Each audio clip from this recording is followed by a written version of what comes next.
Ryan Grimm stops by and talks about his new book, We've Got the People. And I think you'll find it fascinating. Check it out. Leave your comments, ding the bell, and subscribe to our channel. He is the D.C. bureau chief at The Intercept, the author of the forthcoming book from Strong Arm Press. We've got people from Jesse Jackson to AOC, the end of big money and the rise of a movement. And this sounds very optimistic, Ryan. Tell me about it. You know, I always figure you might as well be optimistic. You know, what's the point otherwise? You know, if we wind up in some fascistic climate dystopia, we can deal with that then. You know, take that kind of day to day. What this is doing is looking at kind of where the energy behind Ocasio-Cortez came from, and it's timed just as Democrats are now talking about electability, you know, and who can beat Donald Trump. And as I looked back over the last 30 years of Democratic Party politics, Democratic Party leaders and voters both think of themselves as pundits out there, finding the person who's most electable, who's going to beat the bad Republican, and their judgment is just atrocious. Michael Dukakis is the man that they think the country wants in 1988, rather than Jesse Jackson, who's rallying this huge movement, and on through Hillary Clinton, through John Kerry, and on. And so what the book looks at is, what if the party had gone the direction of Jesse Jackson in 1988? As you certainly remember, he very nearly stole that nomination. Oh yeah. And that's been completely erased to history. But after more than 35 caucuses and primaries, he won this stunning upset in Michigan, and the Democratic Party went into complete panic. Just absolutely collapsed into this fit, saying, what are we going to do? How are we going to stop Jesse Jackson? The last thing they could possibly countenance was having Jackson win the nomination. They even came up with the idea of they were going to have Andrew Cuomo go to the convention and kind of fight it out with Jackson on the floor of the convention and snatch the nomination from him that way. He ended up losing a couple of contests at the end of the debate, even though he was well up in the polls. And so it didn't become a problem for them. But his whole idea was, look, let's speak to the base, let's register more voters, let's expand the electorate, and let's cobble together a coalition that can replace the one that we're losing, now that these Reagan Democrats are fleeing the party. Others in the party said, no, let's just enjoy the fact that we control the House of Representatives, use that to raise a bunch of corporate money, and use the corporate money to just kind of fill the holes that are rapidly forming in the dam here. So they went with that, and that's how the ground just fell out from them over the last 30 years. But it really was, it was Jackson's ideas and his coalition that got behind Bernie Sanders in 2016. And then if you don't have Bernie Sanders in 2016, you don't have AOC. Right, and Bernie, I think he was fairly unique in being one of the more prominent white Democrats to aggressively, and I think he was the first to endorse Jesse Jackson. And Paul Wellstone were the only, and Paul Wellstone wasn't in the Senate yet. But you're right, it was right. Paul Wellstone, a random professor from Minnesota, and Bernie Sanders, a mayor from Vermont. Those are the two behind him. So if we looked at this, comparing the parties, the Democratic Party has gone with the safe candidate, basically, I'd say, since George McGovern, and McGovern, frankly, I mean, that was the election of '72.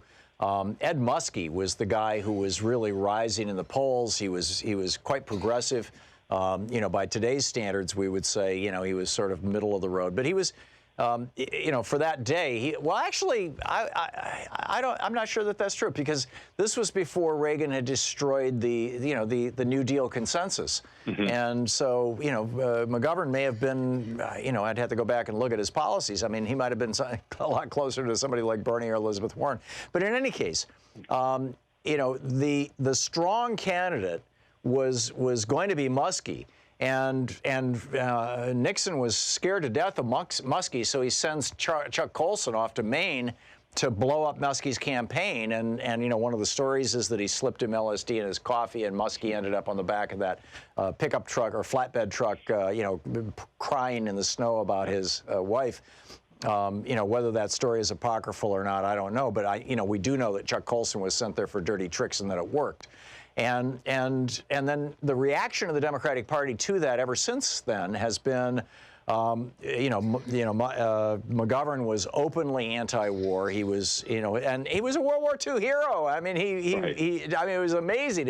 He landed as an injured bomber in a little tiny Air Force base or a little tiny airport in Italy that you shouldn't have even been able to land an airplane that size at, and all this kind of stuff. But you know, in any case, he lost the election. So the Democrats have always gone for the careful person. But at the same time, the Republicans, when Reagan was nominated, and I remember the 4 or 8 years earlier when Reagan first made his run, and everybody was like, oh, Ronnie Reagan, you know, he was that crazy governor from California who shut down free public education and you know, angered the people of California. He's the guy who wants to start a war. He's the, you know, but when he became president, the entire Republican Party changed. I mean, they completely sold out to the corporations, and they just decided to go full-out extremist. And every president from Reagan forward has been more and more hard right, to the point that I would say since Reagan, the Republican Party has not represented, you know, the mainstream perspectives of America. The Democratic Party, however, has not gone farther and farther to the left. And just to be clear, going all the way to the left, all the way to where Bernie and Elizabeth Warren are right now, none of those policies are as far as Franklin Roosevelt wanted to go with his second Bill of Rights. None of them. And so we're not talking about communism the way that they talk about it, you know, socialism on MSNBC or CNN. We're talking about FDRism.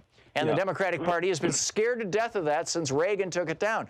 So, you know, am I characterizing this accurately, that the Democrats have not been reacting to the times and the Republicans have, in a way? And B, if so, what the hell do we do about this, Ryan Grim?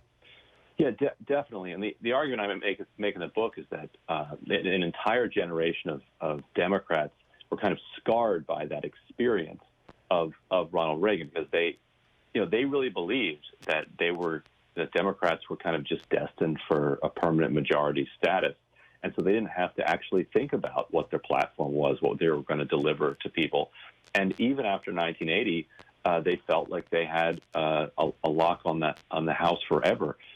And so they you know, to their credit, even after Reagan won in 80, they held the House another 14 years, which is kind of remarkable. And they never expected to lose it even in 94, in October of 94. They didn't expect that they would lose it. But they saw this kind of barbarian, this Hollywood barbarian in the White House, and they decided that the only thing they could do is kind of curl into a fetal position and protect the gains that they had made, or protect some of the gains that they had made. Okay, Reagan is going to rape and pillage in this part of town. We need to, you know, come together as a party, and we need to defend Head Start, or, you know, whatever particular program they were going to decide that they were going to throw down for. And they've as a result, they've just kind of been in that defensive crouch since then. They've been picking these little battles while the Republicans have been winning the war.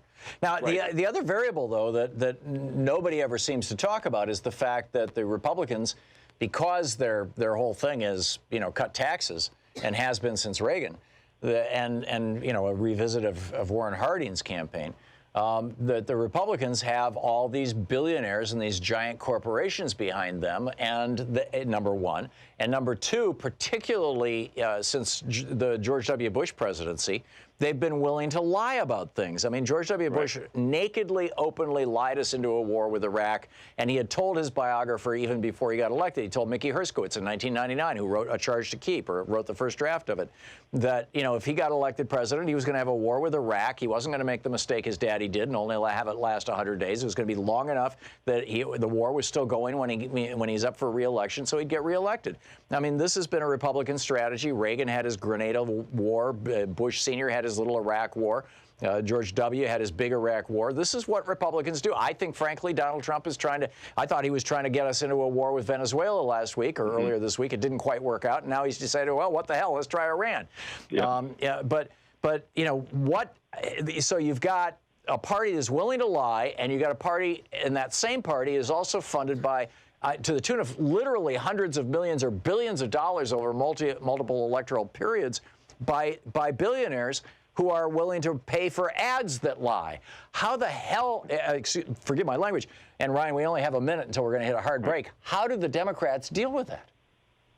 Right. I was talking to a Republican fundraiser once who said, okay, you guys have Tom Steyer, you Democrats have Tom Steyer, you might have George Soros and a few others. It's like, do you have any idea how many vice presidents there are at Koch Industries? And to your point, there's just an endless stream of rich people to fund this party. And so then starting with Jackson and then with Howard Dean in the early 2000s, sort of accidentally for Howard Dean, Democrats decided, well, what if we use people instead? You couldn't raise money online in 88, but by 2003 you finally could. And that's when you start to see this potential to actually challenge big money with tons of small money. And so I tell the story in the book about how it took from 2003 until today for it to really mature because the party was so insistent. Do you think fighting. that this will work? Do you think we can take on billionaires with $20 donations? Yeah, it's the only choice. Maybe not, but you can't take them on with. No, as long as Citizens United and the Buckley decision stand, I think you're absolutely right.